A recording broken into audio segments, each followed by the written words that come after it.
Hello everyone, X Walk Hill Bethelite here. Just want to give a quick update on the situation in Colorado where the couple was found dead. The couple's name, Enoch and Melissa. The last name, I don't want to try to pronounce. I don't want to pronounce it incorrectly. But from what I've gathered, I was able to talk to someone who knew the couple. Actually, they grew up around that couple, even dated someone in their family. And the information that I got leads me to believe that Enoch and Melissa are what we call PIMO, physically in, but mentally out. The reason why I believe they were PIMO is because, for one, there are some dead giveaways. For one, from my understanding, Enoch would wear a goatee. And you know that in that particular cult, the cult of Jehovah's Witnesses, they ban beards. As crazy as that sounds, they ban beards. They've actually had to have discussions as to whether or not they're going to allow people to have goatees and the such. Normally, if a person is wearing a goatee and a person is showing up just to memorials, right? Let's add it all up together. They're wearing goatees. They're only showing up to memorials. They may show up to events such as somebody's baptism, right? But they're not going to meetings regularly. They're that couple where people feel a little bit more comfortable around because they're not as strict, they're not as rigid. They're a little bit more laid back. That's that type of couple who don't really believe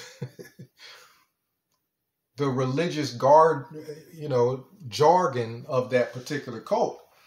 And this couple, from what I gathered, was a pleasant couple. I was told Melissa was very beautiful woman.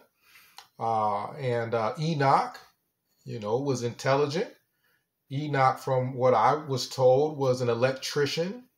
He worked as an electrician by trade. So, he had a level of intellect, smart guy. But the problem, though, is around, I believe, 2019, somewhere around there. Either both or one between Enoch and Melissa, either one of them or both of them were disfellowship, right? That's a problem. That's a major problem that needs to be discussed among Jehovah's Witnesses, because if a person agrees to abide by the rules and regulations of that particular cult, some might call it a church, but it's a cult, well, then it's understandable then that they may choose to go through things that they call in that particular cult disfellowshipping. But if a person is what we call PIMO, physically in, mentally out, that's a person who does not believe, they do not agree to abide by those rules. The only reason they show up from time to time is to save the relationships that they have with their family. They're just trying to keep their family. They don't want their family to turn on them, right? So in this situation, it looks like you have a couple who is physically in the cult. They're trapped in the cult. They can't leave the cult completely because they'll lose family. From my understanding, this is a Latin couple. They're Latin by descent or ethnicity. And most Latin people I know that I personally know, they're close with family, close-knit family. They a little bit more close-knit than your average family. So in this situation, both Melissa, her family, was in that cult, and Enoch, his family, was in the cult. So you can kind of see the dilemma here. Both of their families would turn on them if they completely left. That's major. There's some people who are fortunate enough to marry outside of that cult. And even though their family may turn on them, they at least have their spouse's family to fall back on, to have as a support group. But in Enoch and Melissa's case, it sounds like, from what I gather, both of their families, on both sides, were in the cult. They stood to lose. Who knows how many relatives? Who knows how many relatives between both families?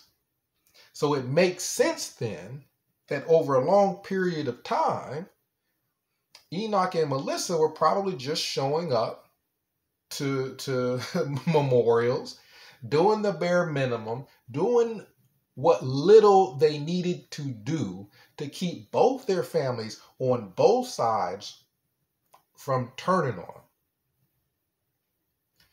Well,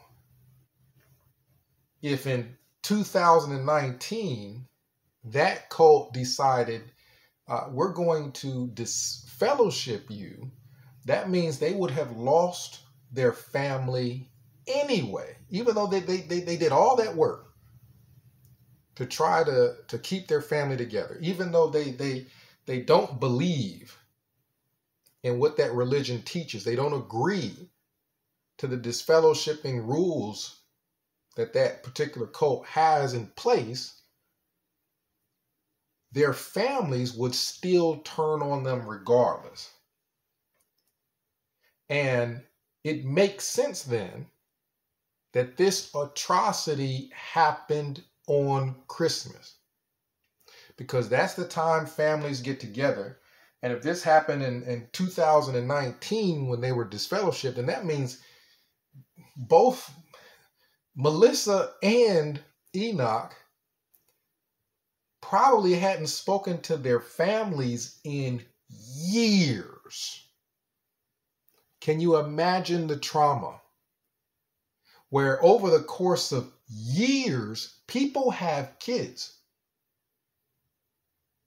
So that means they may not even have been able to see the children that were being born in their families.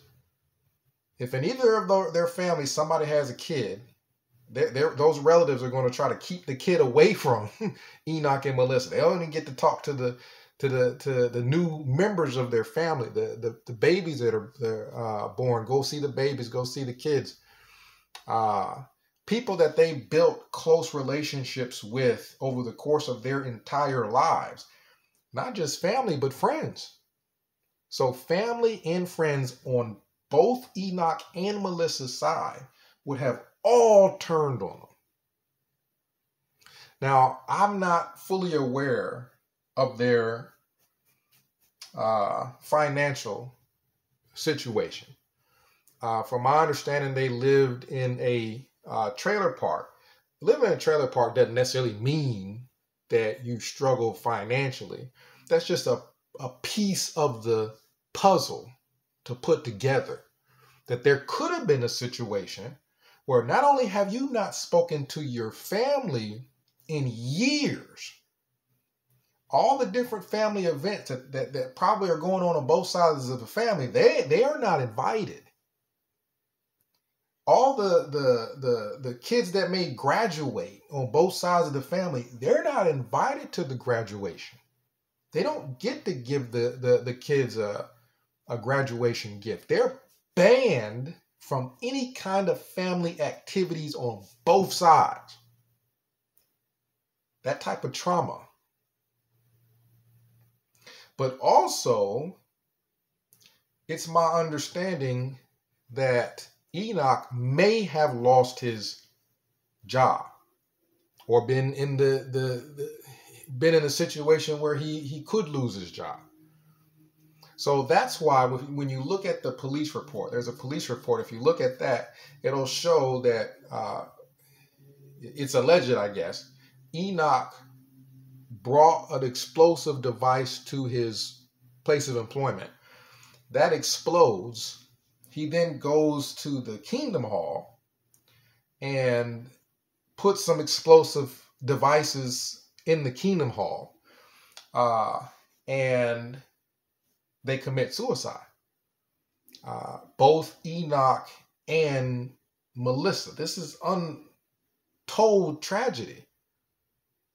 When they went to the couple's house, they found that they had all their items designated to go to whichever family. That means what was going on was so bad that both Enoch and Melissa both agreed they're going to kill themselves. And they're going to try to take some other people with them. It's not a situation, to my knowledge, where Enoch was just having a problem at work. If a guy is having a problem at work, there's no way both the husband and the wife both agree they're going to kill themselves. And by the way, let's go blow up the church also. That just doesn't happen. But see, with Jehovah's Witnesses, any major event is multiplied by 100 because the cult has taken away all family support and friend support, friendships that they would have built. So you can see where a loss of a job or some major life event could be enough to tip a couple over the edge. When you're talking about the loss of mothers, the loss of fathers, the loss of, it's almost like your whole family all perished on both sides in the plane crash. They definitely would treat you as if you're dead.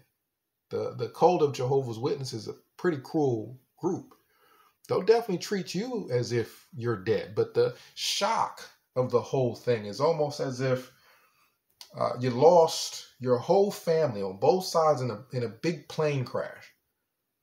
Typically in an event like that, people would be off work. People would be getting counseling, right? Because anything that happens on top of that could just be too much. Well, the cult of Jehovah's Witnesses actually have a process called disfellowshipping, which is essentially the equivalent for a lot of people of major family loss, to try to force people to remain in that cult, or else we will broadcast to both your families, both Melissa and Enoch, that they're not to talk to you, not to fellowship with you, not to allow you to see the young ones in the family. And this is a situation that's really sad. It's a situation that's happening all over the country with this particular cult of Jehovah's Witnesses. It's a situation that the police need to look into. They need to look into, they need to be aware of what could have triggered that event. To prevent the event, we want to know what caused it. And what I believe caused it is the disfellowshipping process that Jehovah's Witnesses have, the shunning. the destroying of family, the trauma that builds up over years and years and years and years of losing relationships to the point where you don't even think you can repair it. To my knowledge, Enoch or Melissa or both tried to be reinstated. Most likely they were denied. Most likely the elders continued to just play with their family relationships and say, no, you're not coming back to this church. But what that means is you're not getting your families back. You're not going to get to talk to your family. It's already been years. This happened back in 2019, meaning it's 2023 and they still ain't been able to speak to their family. If they were denied, that means they're being told what? It's going to be even more years? What? It's going to be 10 years before they get to speak to either of their families? You're talking about a religion instituting a process that is unheard of in scope and measure of cruelty. This is something that needs to be stopped. People easily could have been hurt at that Kingdom Hall. There easily could have been people in it when the explosives were put in there. It just so happened this time that there wasn't. But are we going to continue to allow Jehovah's Witnesses, that organization, to continue to put all of our families at risk because they want to play God and decide who can and can't talk to their family? Because they feel like other people's families belong to them and they can decide if you can be a part of that family or not. The more I heard about Enoch and Melissa, the more I liked them, the more I felt like if I knew them, we'd be friends right now. And their lives were tragically lost because of this destructive cult. Comment down below. Let me know what you think. 937-789-4029. We'll discuss it further. X Walk Kill Bethelite signing out.